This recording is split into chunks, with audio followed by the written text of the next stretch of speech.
Sa tech team na nandito, maraming salamat. Nandito po yung sumalubong sa amin sa airport hanggang sa paghatid sa amin sa hotel. Maraming salamat po. Siyempre, Coach, maraming salamat sa Naliban Festival! Finally, nangyari din. Nalita ko kasi matagal na kami ang gusto na mag-perform dahil dito. Tama ba? Matagal din ang gusto? So next time, pwede ulit. Pag-usapan natin yun. Pero yan, maraming salamat po for having us here tonight. Napakasaya na celebration na ito. And masaya po kami na maging parte nito ngayon. Maraming salamat po. Yes. At kahit na umuulan, alam ko, mga pagod na kayo. Pero pwede ko po ba marinig ang mga sigaw nyo? Pwede po ba natin check kung kaya pa ng energy nyo? Kaya na natin ha.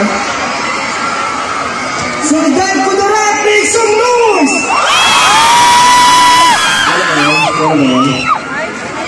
Come on, make some noise!